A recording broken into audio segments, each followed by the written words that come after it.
يا أيها الذين آمنوا استجيبوا لله وللرسول إذا دعاكم لما يحييكم واعلموا أن الله يحول بين المرء وقلبه وأنه إليه تحشرون. الحمد لله رب العالمين والصلاة والسلام على رسول الله صلى الله عليه وسلم وبعد. nga tugenda mu maaso n'omusomo gwaffe ogw'obufumbo tulabye gye tuvudde yonna tulabye ti obufumbo buno awalan kabonero mu bubonero bwa Allah tabaraka wa taala. Ensonga ey'okubiri ne tulaba nti obufumbo buno bwe bubeerawo nga butambuzibwa okusinziira ku Allah tabaraka wa taala bw'alagira n'enjigiriza y'omubaka Muhammad sallallahu alayhi wasallam, obufumbo buno buleeta embeera eyo emirembe n'essanyu eri abo ababulimu, era buleetawo mawaddatan wa rahma, okwagalana n'okusaasirigana. bw'atyo omubaka Muhammad sallallahu alayhi wasallam kyeyava akowoola abavubuka n'abakowoola abavubuka n'atulagira okubeera nti omuntu alina obusobozi awase lwakuba munnaye wano ate tutegeerawo bubi. Omuvubuka n'alowooza nti obusobozi kirabika nabbi sallallahu alayhi wasallama kyategeeza busobozi bwa kuliisa mukazi na kumugulira byonna byayagala. Abadan, si kyekyokka. Obusobozi obwo butwaliramu obusobozi bw'obufumbo bwonna. Mu kulabirira omukyala tekikoma ku kumulabirira n'okubeera naye mu mbeera z'obufumbo ng'obusobozi obwo obulina. Nabbi sallallahu alayhi wasallama kye yali ategeeza n'akowoola abavubuka, lwakuba ekyennaku kye tulina olwaleero nti ate abavubuka tetwagala kuwasa. N'osanga omuvubuka nga tawasizza naye ate ng'ate yeetaaga okubeera n'omukyala. Nekitegeeza nti bw'aba tawasizza mu makubo matuufu agenda kuwangaalira obulamu bwe bwonna mu kujeemera Allah tabaraka wa taala. Gwe muvubuka munnanga mpuliriza, ekibuuzo ky'olina okwebuuza, eno ensi okyagiriko bbanga ki? Y'abaffe eno ensi kw'oli singa onaagiwangaalirako ng'oli mu kujeemera Allah tabaraka wa taala, ogenda kuyimirira otya mu maaso ga Allah tabaraka wa taala ng'obulamu bwo bwonna wabuwangaalira mu mbeera ya kumujeemera. Muvubuka munnange, ittaqillah, ittaqillah. Bw'owulira nti otuusizza weetaaga omukyala, wassa mu makubo amatuufu ng'obusiraamu bwe mutulagira. Bw'owulira nti otuusizza gwe mwannyinaze ng'oyagala okubeera nti ofumbirwa, fumbirwa mu makubo amatuufu ng'obusiraamu bwe bulagira. Bw'atyo omubaka Muhammad sallallahu alayhi wasallam kyeyava alagira n'atuyigiriza n'alaga bannannyini muwala musajja ki gwe balina okuwa muwala waabwe. Bw'atyo kye kimu n'alaga omwami agenda okuwasa mukyala ki gw'alina okuwasa nga sayidi zombi nabbi sallallahu alayhi wasallam yazigattira ku nsonga emu nga nayo yeddiini. Lwa nsonga nti eddiini buli bwebeera mu famire eba egenda kubeera nti etambuzibwa kusinziira ku Allah tabaraka wa taala butya bw'alagira n'omubaka Muhammad sallallahu alayhi wasallam ayigiriza atya. Obufumbo tulabye nkola ya bannabbi abaasooka ate era nkola ya mubaka waffe Muhammad sallallahu alayhi wasallam. Era nabbi agamba nti annikahu sunnati, obufumbo nkola yange, sunna yange. Faman raghiba an sunnati, ate omuntu aba ajeemedde n'alagajjala ne yeesuulirayo gwannagamba ku sunna yange, ku nkola yange, falaysa minni, kitegeeza si waamu nze.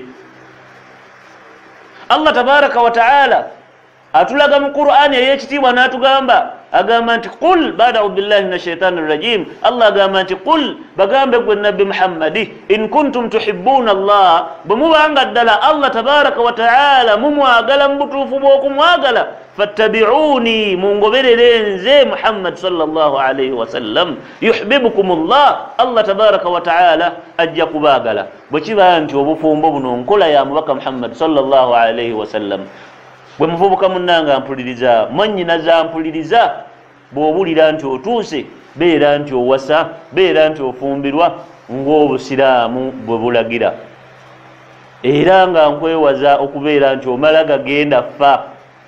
Lwansonga era bw'ogenda mu mbeera bwetyo bwetyo nga togenze mu mbeera ng'obusiraamu bwe bulagira, ensonga lwaki n'ebizibu by'ofunayo eyo toyina bw'ogenda kutandika kubinnyonnyola.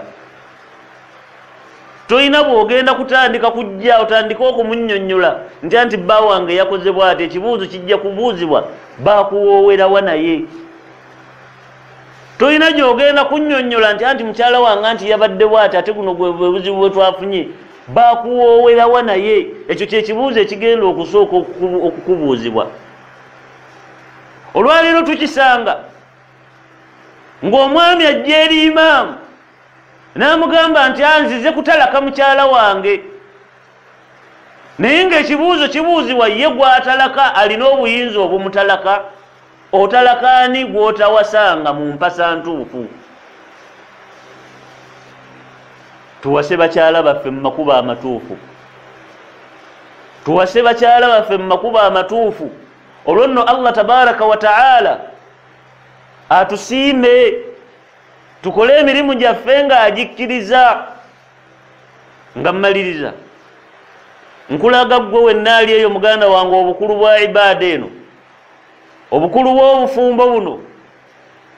Abasajja bajja eri nabbi sallallahu alayhi wa sallam ne bamugamba, ya rasulallah, owange ggwe omubaka wa Allah, dhahaba ahli duthuri bil ujur, bannannyini ssente Allah be yawaayo ku ssente batumazeeko empeera.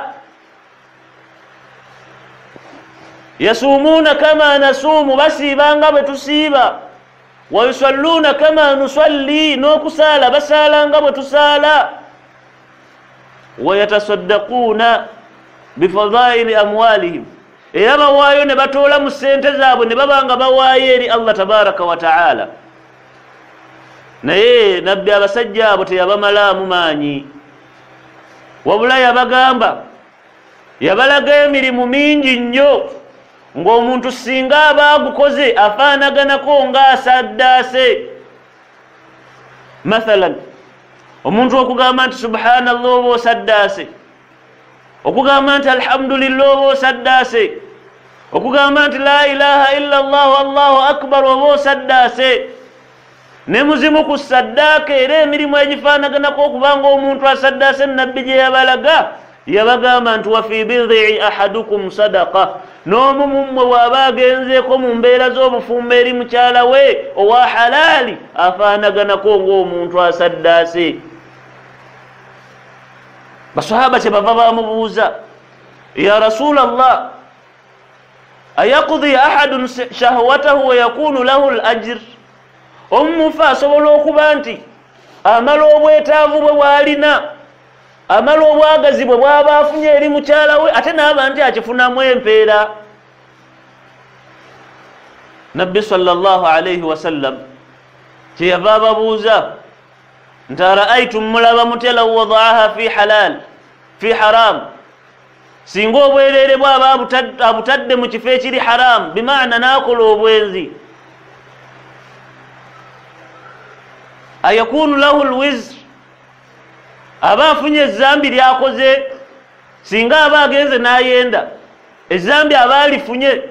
Basahaba bonna nga bakakasa nti ddala kituufu bw'ayenda era ezzambi aba alikoze, era aba afunye ezzambi lye eri Allah. Nabbi sallallahu alayhi wa sallam kyava abagamba, nabwe kityo obwereere bwe bw'aba abutadde mu kifo ekiri halaali, n'abeera ne mukyala we mu mbeera z'obufumbo, ng'omukyala oyo wa halaali, mwana wattu, era afuna empeera, era afaanaganako ng'omuntu aba asaddaase. Mbakuutira nga nange neekuutira, okubeera nti tuwasa mu makubo amatuufu ng'obusiraamu bwe buyigiriza. Olunno bwe tugenda otutuuka mu maaso ga Allah tabaraka wa taala nga Allah musiimu gye tuli, era Allah atusasula empeera yaffe naffe tusiime. Naye akabenje n'okufaafaganwa kagenda kubeera eri oyo omuntu agenda otutuuka mu maaso ga Allah tabaraka wa taala ng'obulamu bwe kuno ku nsi yabuwangaala yeedibaga. Saba w'ekitiibwa Allah tabaraka wa taala atuteeke mu baddu abawuliriza ebigambo ne bajjamu ebisinga okubeera ebirungi. Subhanaka Allahumma wa bihamdik nashhadu an la ilaha illa anta nastaghfiruka Allahumma wa natubu ilaik. Wassalamu alaykum wa rahmatullahi wa barakatuh. يا من أجبت دعاء نوح فانتصر وحملته في فلكك المشحون، يا من أحال النار حول خليله روحا وريحا.